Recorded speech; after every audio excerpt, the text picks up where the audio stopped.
Shalom. Baru saja kita mendengar warta Injil tadi perihal Yohanes Pembaptis. Yohanes Pembaptis diutus oleh Allah sendiri mendahului, merintis, mempersiapkan datangnya Tuhan Yesus, Sang Mesias. Dan untuk itu apa yang dia lakukan, saudara-saudari? Dia berdiri di hadapan orang banyak dan dia menyerukan pertobatan. Kata dia, bertobatlah dan berilah dirimu dibaptis, dan Allah akan mengampuni dosamu. Saudara dan saudari sekalian, lalu kita boleh bertanya, apa artinya bertobat? Pasti banyak definisi, banyak pengertian. Tapi intisari pertobatan adalah orang mau berubah. Dan kalau berubah, pasti dia berbuah. Orang yang tadinya selalu marah-marah, dia berubah lalu berbuah. Buahnya apa? Hatinya sendiri damai, hatinya tenang, hatinya penuh sukacita, dan orang lain, seisi rumah, tetangga, rekan kerja pasti juga merasa senang, nyaman, damai. Itulah berubah dan berbuah.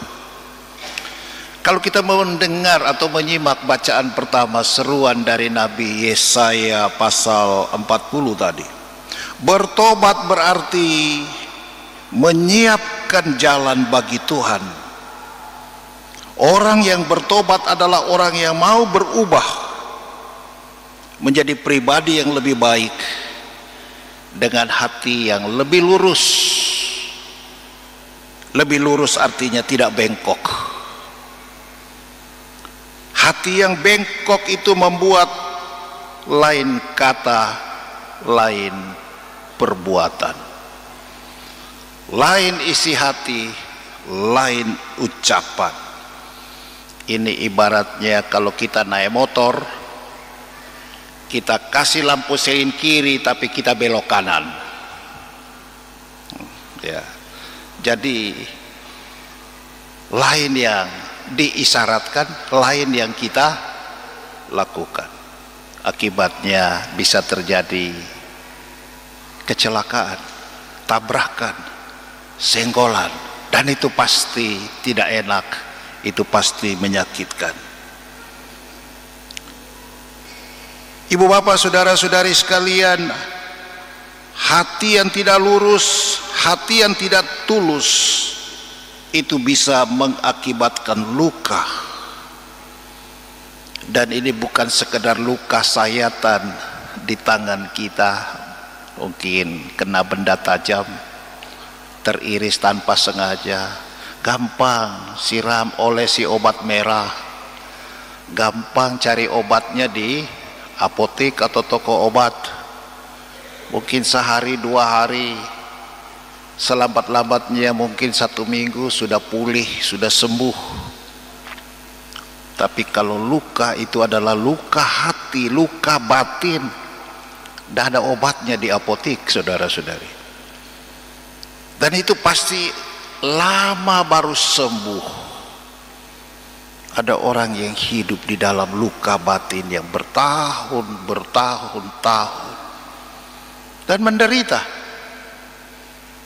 Dan itu akibatnya hidup bersama bisa menjadi tidak enak. Orangnya akan mudah tersinggung, orangnya akan mudah marah, orangnya akan mudah curiga, orangnya juga akan mudah sekali jatuh di dalam amarah dan kebencian.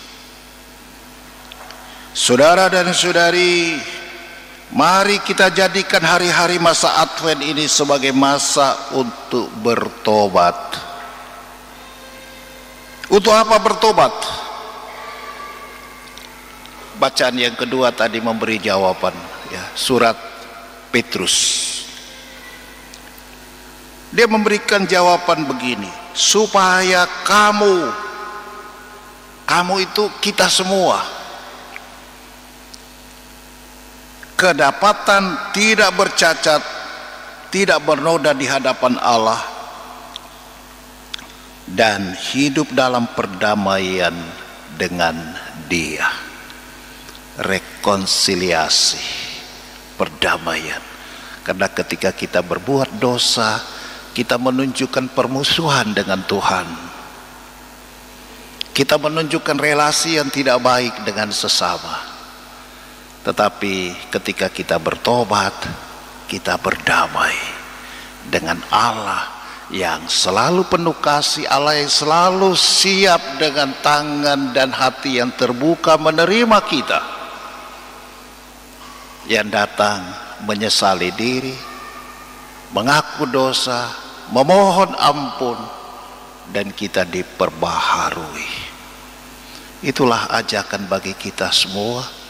Sekali lagi, bacaan kedua dari surat Petrus itu semua dengan maksud supaya pada hari kedatangan Tuhan kita didapati tidak bercacat, alias pantas, layak berdiri di hadapan Tuhan. Itulah doa kita, itulah permohonan kita. Mudah-mudahan Tuhan berkenan. Amin.